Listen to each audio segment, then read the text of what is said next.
Coming on Beach TV News, an entire island is in the dark tonight. Hurricane Fiona made landfall in Puerto Rico, leaving a trail of devastation in its wake. How are locals surviving and when will aid arrive? Plus, Queen Elizabeth is laid to rest after 10 days of public mourning. 500 presidents and dignitaries gathered for the Queen's final goodbye. And who runs the world? Apparently the Woman King does. How the groundbreaking all-female cast is breaking stereotypes and cashing in. All this and more, Beach TV News begins now. Good evening. Welcome to the first edition of Beach TV News. I am Marita Snyder. And I'm Katie Nguyen. Beach TV News is brought to you by the broadcast journalism students at Cal State Long Beach. We begin this evening with breaking news coming out of Puerto Rico. Hurricane Fiona continues to batter the island with torrential rain, and casualties are growing by the day. The Category 1 hurricane is predicted to have a 5-day forecast with heavy rains and high-speed winds reaching 85 miles per hour. The entire island is without electricity this evening, and hospitals are running on generators. Many members are struggling to travel to get aid, with roads being blocked off due to flooding. At this hour, Hurricane Fiona is making its way to the Dominican Republic. We will keep you updated on this developing story. And now over to England, where a royal funeral befitting of a royal queen is underway. Queen Elizabeth II will be laid to rest today. Millions of mourners gathered outside Westminster Abbey, the same church where the Queen was coronated and later married. Some people waited for over 20 hours just to get one last glimpse of the Queen. World leaders, including President Biden and the First Lady, paid their respects to the late monarch. Queen Elizabeth II is the longest-running monarch, reigning for over 70 years. Many wonder about the future of the monarchy, as King Charles III is next in line for the crown. Later this evening, Queen Elizabeth will be buried next to her late husband, Prince Philip, at Windsor Castle. And back here at home, backlash is mounting against several states, including Florida and Texas, over the relocation of migrants. This was the scene this week outside a military base in Cape Cod, where dozens of migrants are now being housed. Some migrants say they did not know their destination until last minute. Attorneys are now looking into filing lawsuits on behalf of the 50 migrants from Venezuela. The charges could include criminal and civil charges, including human trafficking. Florida's Governor Ron DeSantis is proudly taking responsibility and says more relocations will occur. Massachusetts Governor Charlie Baker is ordering 125 National Guard members as a part of the relief effort for the migrants.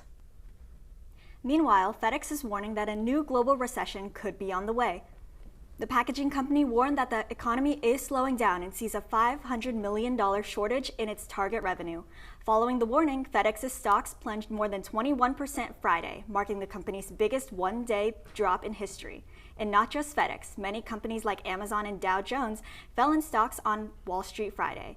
FedEx said that new changes will come, such as closing locations, delaying flights, and delaying hires as a way to prepare for a greater economic fall. And during the interview with 60 Minutes this week, President Joe Biden proclaimed that the pandemic is over. Let's listen in. Mr. President, first Detroit Auto Show in 3 years. Yeah. Is the pandemic over? The pandemic is over. We still have a problem with COVID. We're still doing a lot of work on it. But the pandemic is over. If you notice, no one's wearing masks. Everybody seems to be in pretty good shape. And so I think it's changing, and I think this is a perfect example of it. Critics have blasted President Biden's comments. According to CDC data, there are still more than 60,000 cases per day, and more than 4,000 people are currently hospitalized. The daily death average is nearly 400 people per day. The president's statement came just days after the World Health Organization encouraged nations to not slow up in the battle against the coronavirus. In other health news, did you know that some medications are on back order? Beach TV News reporter Rosara Montez is up next with those details, plus the effects of long COVID and the rise of drug-related overdoses. Patients taking Adderall are waiting longer for their medication. Bloomberg reports that pharmacies such as CVS and Walgreens are telling patients that the medicine is out of stock. Some patients are going to different pharmacies to see if they can get their prescription filled. Those taking Adderall have to take it every day, but some have to wait over a week to receive a refill. Bloomberg also states that several drug manufacturers have brand or generic pills on backorder over the past month. This is happening during a record high demand of an increase of ADHD diagnoses. A new study by the Journal of American Medical Association said that people with 2 or more psychiatric issues are 50% more likely to develop long-term COVID-related symptoms. Symptoms include breathing problems, brain fog, and overwhelming fatigue. Researchers from the study looked at medical data from nearly 55,000 people that included demographics, body weight, smoking status, and medical history. An author from the study said your immune system doesn't work as strong when you're depressed or anxious when it targets viruses and bacteria. The U.S. is experiencing a near record level of drug overdose deaths. More than 109,000 people have died of a drug overdose in the 12-month period ending on March 2022. This is more than 44% of deaths reported in the 12-month period ending in March 2020. Fentanyl was included in more than 2/3 of the overdose-related deaths. Overdoses, including synthetic opioids, increased by 80% since 2020. And in other COVID-19 news, CSULB President Connolly informed students that masks are no longer required on campus. Reporter Alexis Warren has more on how students and faculty feel about the change. To wear a mask or not wear a mask, CSULB students now have the option to wear face coverings indoors following a masking update sent by the campus president. Long Beach State President Jane Connolly has updated students on how the college plans to take on face coverings this year. Ahead of the semester, Connolly updated students via email that face coverings will be required in many indoor spaces on campus. That has since changed in recent weeks. I haven't caught COVID, but my mom, she's going through chemo right now, so I don't want to risk that. And she does have the vaccine as well, but I wouldn't want to get sick like anything else. In an email sent out to students and faculty, Connolly informed those the mask mandate on campus would be seen as strongly recommended, now giving the choice to wear them indoors. I'm totally okay with wearing it or not. I know for some people they're at risk. If I have anybody in my classroom who feels they're at risk or have family members, I'm totally fine with remasking. Because COVID is still in effect to many, Connolly lets CSULB attendees know that if there is a serious increase in COVID cases on campus, a mask mandate will be revisited in addition to other precautions if appropriate. Connolly urges students, faculty, and staff to continue to monitor symptoms, get tested if needed, and report confirmed cases online. Reporting from Long Beach, Alexis Warren, Beach TV News. Thank you, Alexis. And what if we told you that there is now a way to get a pain-free tattoo? That's right, painless tattoos. Well, scientists at the Georgia Institute of Technology are developing low-cost painless tattoos. Researchers originally were using the microneedle patches for veterinary care, but some say that the patches are also safe for human use. Though tattoos are typically applied with larger needles, Georgia Tech scientists are developing microneedles smaller than a grain of sand, which are encased in a dissolvable mesh. Once the microneedles are pressed into the skin, they will dissolve into the pigment, causing no pain or bleeding. Wow, the power of technology on display. While they might be painless, I'm still not sure if I'd be open to it. How about you, Katie? Honestly, if they're painless, I'd try it too. Well, moving on, award-winning musician Post Malone stunned a St. Louis crowd after falling on stage in the middle of his performance. Malone was just an hour into his concert at the Enterprise Center performing his song Circles, when suddenly he stepped through the stage and landed on his ribs. After being on the ground for just 10 minutes, he was able to finish his performance and rushed to the hospital immediately after the concert.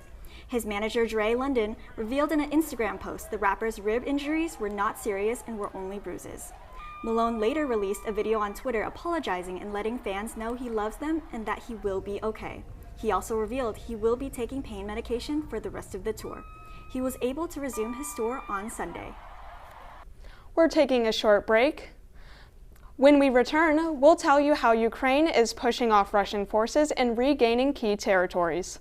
Plus, the Las Vegas Aces wins their first WNBA championship. We'll take you to the Strip where the celebrations are already underway. Stay tuned. Jason, let's go see your room.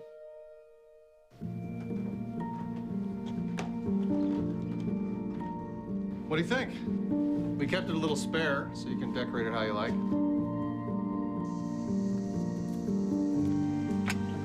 Dinner! Go. Excellent. Soccer is fun. Yeah, I saw you guys out there. We're the family. We're the family. Yeah! I thought you were on my team.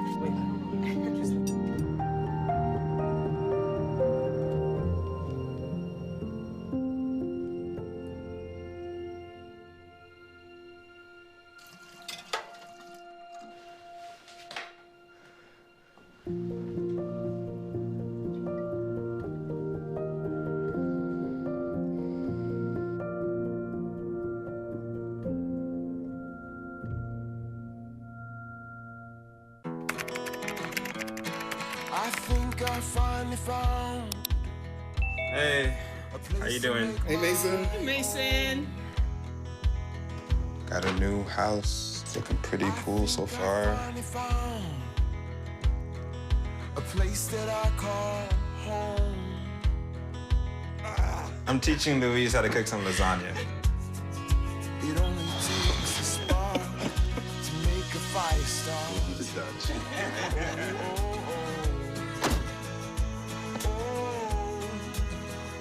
Thank you. Study, please.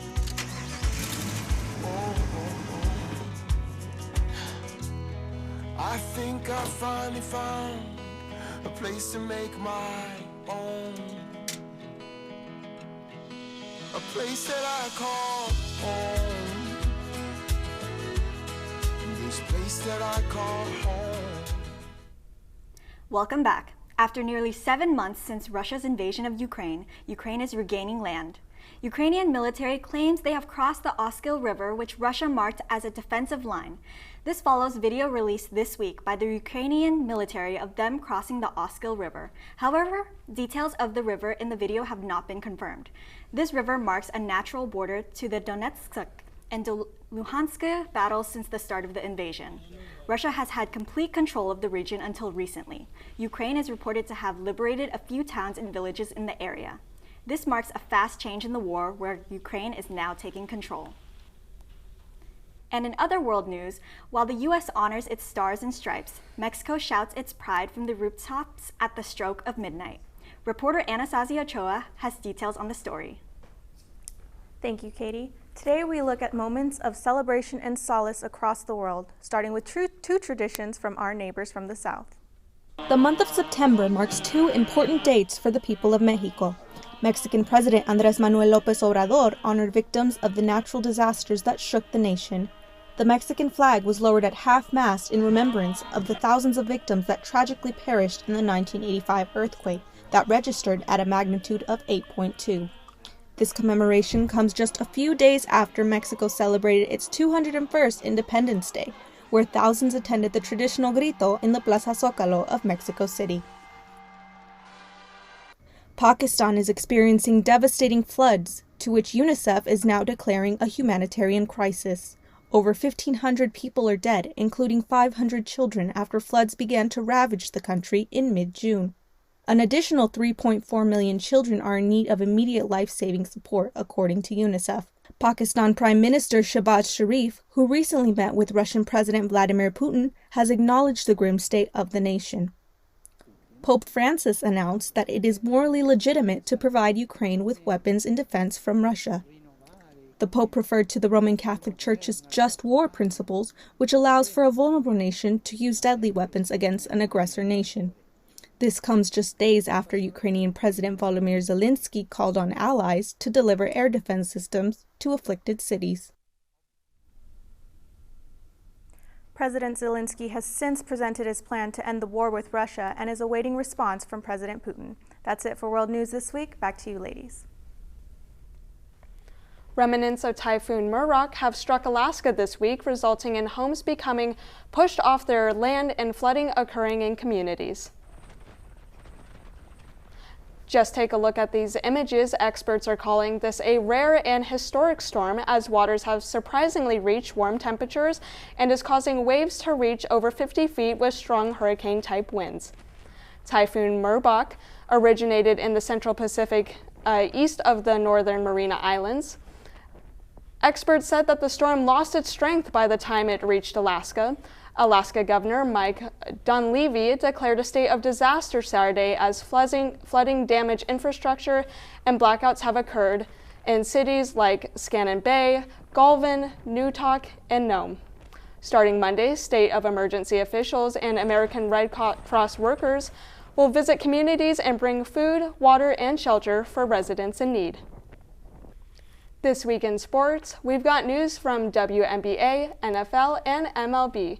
Here's Will Wyman with your look at sports. Will? That's right, a new champion is crowned. Impressive performances and records being broken. Let's take a look. Everything's coming up Aces in Vegas. The Las Vegas Aces won the first WNBA championship in franchise history. The Aces came out on top over the Connecticut Sun 3-1, winning the decisive Game 4 away from home in Uncasville. Chelsea Gray took home finals MVP honors, averaging 18.3 points, 6 assists, and shooting 45% from deep. Defensive Player of the Year Aja Wilson anchored the stifling Vegas defense, adding a chip to her deep trophy cabinet. The star-studded Las Vegas roster was led by former Spurs assistant coach Becky Hammon, who secured a ring in her first season as head coach in the W. It was an exciting week in the NFL, with a slew of comeback wins in big games, and the Miami Dolphins and Baltimore Ravens took the cake for Game of the Week. The game kicked off with an 103-yard return from Devin Duvernay. He took it all the way home. Ravens quarterback Lamar Jackson tantalized the home fans, passing for 318 yards and 3 touchdowns and rushing for 1 more. Jackson left the defenders in the rearview mirror on his run. But it was Dolphins QB Tua Tagovailoa who stole the show, throwing 6 touchdowns to bring Miami back from a 21-point deficit. The lefty signal caller connected with Tyreek Hill and Jalen Waddle for 2 scores apiece, leading the Dolphins to a 48-38 win in Baltimore. All rise. Yankees star Aaron Judge's historic season continued with 2 home runs against the Brewers, his 58th and 59th dingers of the season. The first one was crushed into right center field in the 3rd inning. That one went way, way back. Judge was a repeat offender in the 7th inning, launching another ball over the wall. Both of Judge's bell ringers cracked off the bat at over 110 miles per hour. The outfielder is now within 2 homers of the American League single-season record of 61, a record set by Roger Maris in 1961. What a week for the Aces, Dolphins, and Yankees to enjoy those accomplishments, and I know their fans are happy too. That's it for sports. Back to you. Thanks, Will. Well, athletes aren't the only ones running around. So are these guys.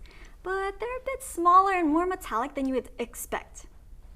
Cute, creepy, weird have been some of the descriptions going around Marquette University as delivery robots are cruising around. These mini machines are part of a fleet of robot boxes that can take food deliveries anywhere on campus. The boxes are designed by KiwiBot, a company who is joining a growing market of autonomous delivery robots. The robots can be contracted by any food vendor and works like other popular delivery services such as DoorDash and Uber Eats. Food is kept locked and insulated until it arrives to you, where you can unlock and get your food. I don't know about you, Katie, but I would love to see one of those guys on our campus. Time for a quick break, but up next, the new Little Mermaid won't hit the big screen until 2023, but the trailer is already stirring up controversy. Plus, 2 special guests turned heads at the Queen's funeral, and it wasn't Harry or Meghan Markle. Who could it be? We'll be right back. There is a road laid out for me. Boxes everywhere, and this is gonna be Addie's room. I am blind, You're really gonna like it. I hope so. Yeah. I know this road is there for me. First night here, but Amy seems cool. Waist down by the river. I am blind, but I need not see. I got this. I know this road is there for me. Okay. If I'm really free, take me down to the river and wash me.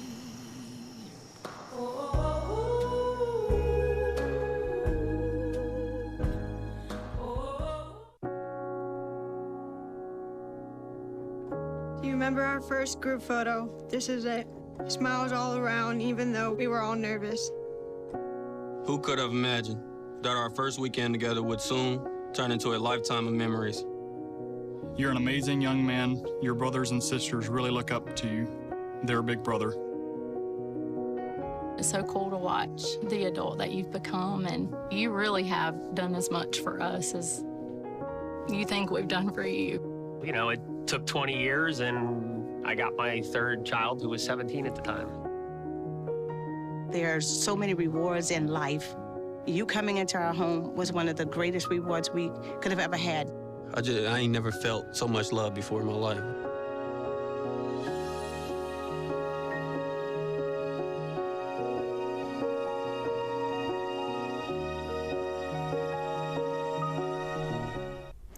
A classic Disney film is causing a stir of reviews for its live-action remake casting. Take a look at this clip. Part of that world.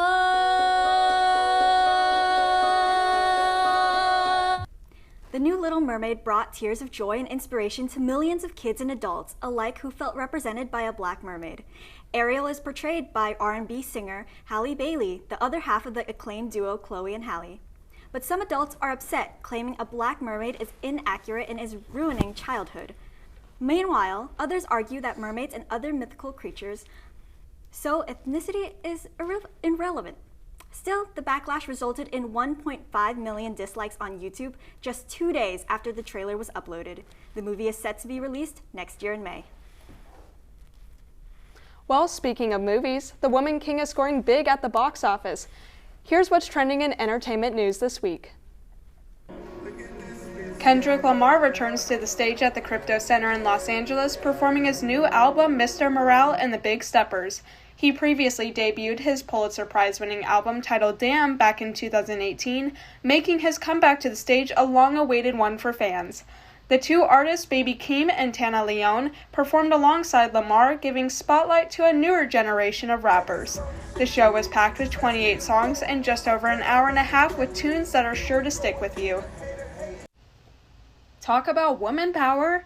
The newly released movie The Woman King scores $19 million in the box office its opening weekend. While that is not on the top charts with some of the movies released earlier this year, it is a great accomplishment for women of color. The plot is about a group of all-female warriors who protect their African kingdom with fierceness and bravery, with Oscar award-winning actress Viola Davis taking the crowd by storm. The cast trained intensely to prepare for the fighting and action scenes, which gave a show-stopping performance. Now, what was that about show-stopping? Lady Gaga had to stop her show mid-performance at the Miami Hard Rock Stadium because of lightning strikes and rainfall. The singer announced to the crowd that it was simply too dangerous to perform because she is fearful something could happen to her fans or her crew. After she called off the show, she posted a tear-filled video while still in her stage makeup, expressing how much she loves her fans and is sad about the experience. We kick off Hispanic Heritage Month this week, and in the city of Santa Ana, residents attended the Fiestas Patrias festival to celebrate the Mexican holiday of the same name. Reporter Raya Torres was there and spoke to people joining the celebration. After 2 years, the Fiestas Patrias festival is back in the city of Santa Ana, featuring food, carnival rides, a beer garden, and live music. There was fun for people of all ages. Most of Santa Ana's residents are part of the Hispanic and Latinx community, which makes the annual celebration important for the people living there. The fact that we are able to host this event to where they can come and cherish some of the cultures and traditions that they have back at home, but be able to experience those here now in their new home is a huge value and greatly appreciated by our community. Because of the coronavirus pandemic, the Fiestas Patrias Festival was canceled in 2020 and 2021. Although the celebration is back, there have been a few changes. Before the pandemic, a cultural parade would fill the Santa Ana streets. This year, however, a cultural plaza takes its place.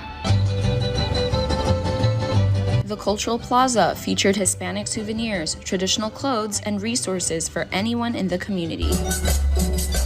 At the main stage, traditional Mexican music played non-stop. Legendary Mexican artists Beatriz Adriana and El Chapo de Sinaloa headlined the evening events. Overall, the celebration brought enjoyment and pride for many people and their families. Well, the most important thing for me is that I am very happy with everything because I want my daughters not to forget that they're from a Mexican family. Hispanic Heritage Month continues now until October 15. Reporting from Santa Ana, Raya Torres, Beach TV News. Thanks, Raya. Well, that does it for our first edition of Beach TV News. Thank you for watching. I'm Marita Snyder. And I'm Katie Nguyen. Remember, you can always stay connected with us on all our social platforms at Beach TV News. We leave you tonight with the Queen's Corgis, Sandy and Newick, who of course could not miss the Queen's arrival at Windsor Castle one last time. Good night, Long Beach.